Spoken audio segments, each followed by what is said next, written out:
दोस्तों कभी कभी इंसान लालच में इतनी बड़ी गलती कर बैठता है कि फिर उस गलती को कभी भी ठीक ही नहीं किया जा सकता और बस अंत में पछतावा रह जाता है। दोस्तों एक ऐसी ही घटना मैं आपको बताने जा रही हूँ जब लालच में आकर एक इंसान ने एक इच्छाधारी नाग को मार दिया और इसका बदला नागिन ने बड़े ही भयानक तरीके से उस इंसान को मार कर पूरा किया।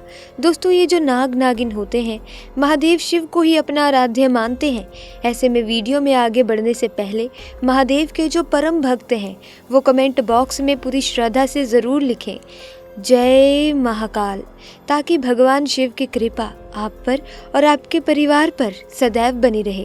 दोस्तों ये चमत्कारी घटना उत्तर प्रदेश के एक छोटे से गांव बिजनौर की है। दरअसल ये घटना घटित हुई बिजनौर के मुखिया और वहां के सबसे धनी इंसान जतिंद्र जी के साथ। जतिंद्र जी करीब आज से 5 साल पहले एक साधारण एवं गरीब व्यक्ति का जीवन व्यतीत करते आ रहे थे। वो अक्सर जंगल में अपनी बकरियां चराने जाया करते थे। एक दिन बकरी चराते चराते वो जंगल के थोड़ा और अंदर निकल गए।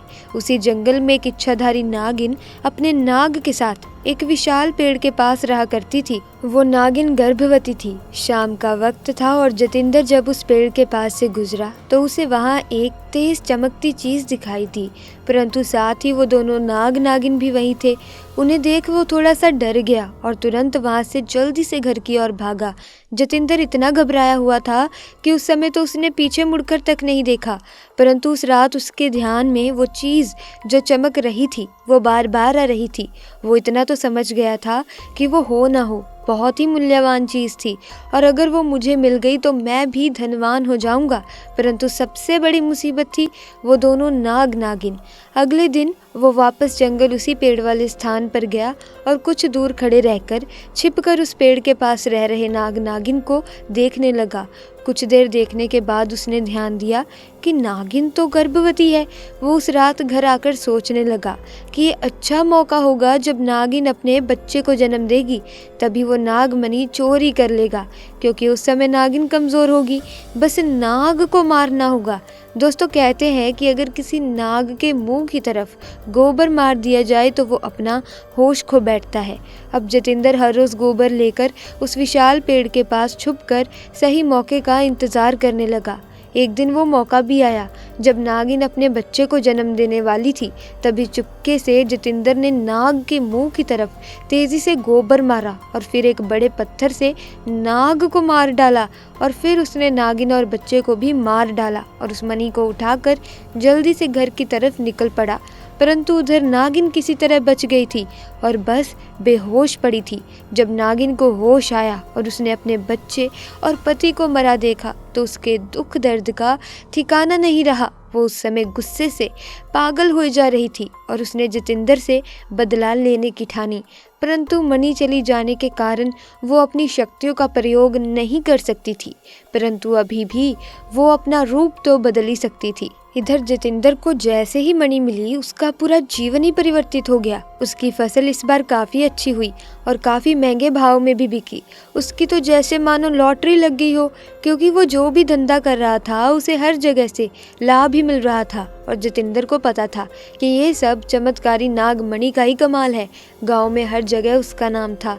जतिंदर के इस रुतबे को देखकर अच्छा रिश्ता जतिंदर के लिए उसके पास ही के गांव से आया और सोनम नाम की एक सुंदर स्त्री से उसका विवाह संपन्न हुआ।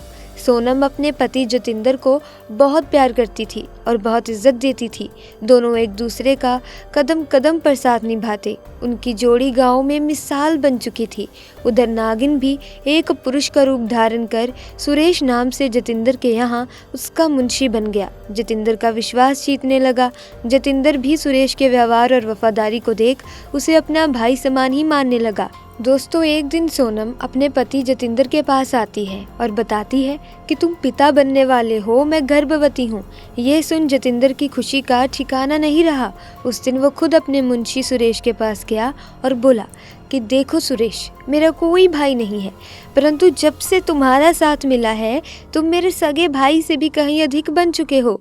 आज मैं बहुत खुश हूँ, इसीलिए आज मैं अपनी पत्नी और तुम्हें एक खास जगह ले जाना चाहता हूँ, क्योंकि मेरा इस दुनिया में तुम लोगों के सिवा कोई नहीं है।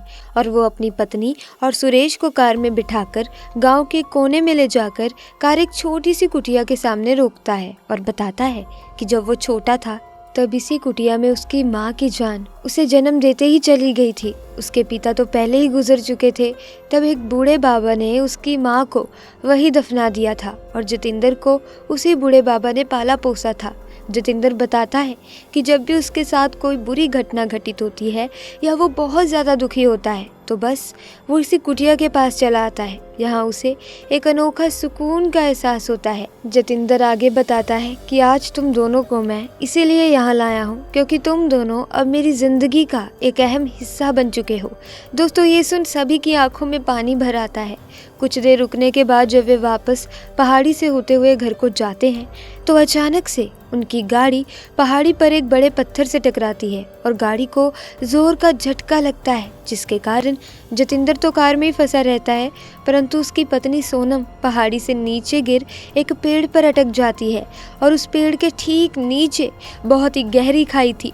दोस्तों, वो रात कार्तिक पूर्णिमा की ही थी। सुरेश अपनी शक्तियाँ पाकर पुनः नागिन रूप धारण कर लेता है। जतिंदर सुरेश को देखकर चौंक जाता है क्योंकि सुरेश अब नागिन में पुनः बदल चुका था।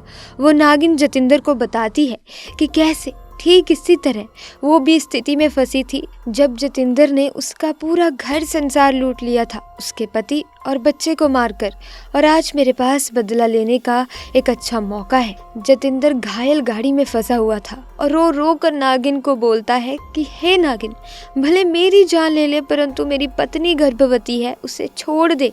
परंतु तभी उस नागिन को अपनी वही स्थिति याद आती है कि क्या होता है जब कोई अपना छिन जाता है। ये जिंदगी का सबसे बड़ा दुख है। नागिन ने जतिंदर का उसकी पत्नी के प्रति सच्चा प्यार देख उसे माफ कर दिया और उसकी पत्नी को उस पेड़ से निकाल बचा लिया तथा दोनों को हॉस्पिटल छोड़ खुद वापस जंगल में उसी विशाल पेड़ के पास चली गई।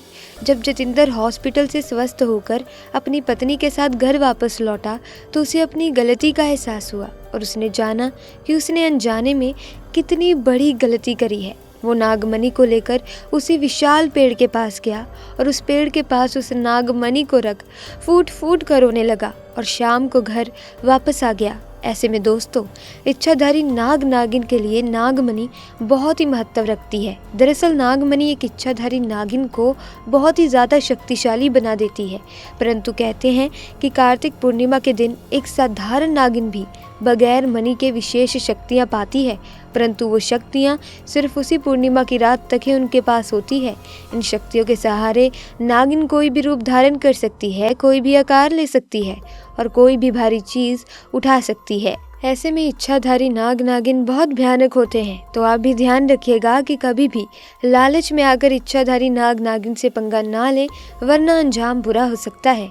तो दोस्तों, आज की वीडियो में बस इतना ही। अगर आपको ये वीडियो अच्छी लगी तो वीडियो को लाइक करें, शेयर करें, चैनल को सब्सक्राइब करके बेल आइकन को प्रेस कर दें ताकि ऐसे ही वीडियोज़ की अपडेट आपको सबसे पहले मिले। आपका बहुत बहुत धन्यवाद।